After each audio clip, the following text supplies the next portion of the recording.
Revelation 4911. From the 7th of June 1950. Through the world goes the angel of light. The angel of light goes through the world and proclaims my gospel everywhere. And where he finds willing hearts he stays there and lights a light which radiates into the darkness again. I know very well where I will find receptive hearts. I know very well who is suitable to spread my gospel again, who distributes my precious gift as a bearer of light and is therefore a support for me on earth in the last days before the end. The spiritual darkness on earth is almost impenetrable, and where a light shines there are also opponents who try to extinguish it again, for light and darkness are in constant battle with each other. And it is the end time. Consider this, you humans, that the earth will be in complete darkness at the end because dark forces have the upper hand. Consider that the light can only still be guided to earth through souls of light which dare to enter the darkness in order to still wrest souls from the Prince of Darkness, and that equally strong dark forces want to destroy the work of the souls of light. Consider that this is why the earth is facing its end, because darkness prevails and overshadows every ray of light unless people's will is so strong that they carefully guard the light. Then you will also understand why the pure gospel does not prevail, why it does not spread as it should. I pour out my gifts of grace in abundance, yet my adversary also has great power in the end with my permission.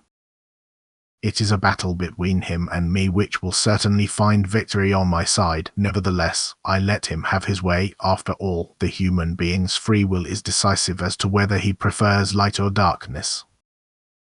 And since free will is more inclined towards my adversary, his power is so great, and I do not restrict it because I will not make the will unfree. But my messengers of light are constantly at work, and even if the little lights are rarely lit, they nevertheless spread extraordinary brightness in the darkness of night, and the light has a beneficial effect on such souls which have not yet completely fallen prey to my adversary. And I try to save these souls from his power before it is too late. Humanity is not blameless for its state of darkness, for there is a sure remedy for it which, however, they cannot use to lead an active life of love. Then they will prepare themselves for a change from night to light, then they will not be defenselessly enslaved by my adversary either, and then it will become light within themselves. But who can force people to love, which has to be practiced completely freely, or it could not be called love? Love can only be preached, and this is done by my bearers of light who come from the spiritual kingdom and work directly or indirectly on earth. Love has to be preached to people because it is the only means to redeem them from that power. And therefore spreading light means conveying my teaching of love to people, to constantly admonish and spur them on to be active in love, and therefore it is most important to make people understand the significance of love, to teach them that love is strength, and only through love can the human being emerge from the night of death into the light of life. Therefore, only those who proclaim my teaching of love wherever possible will ever be true representatives of me on earth.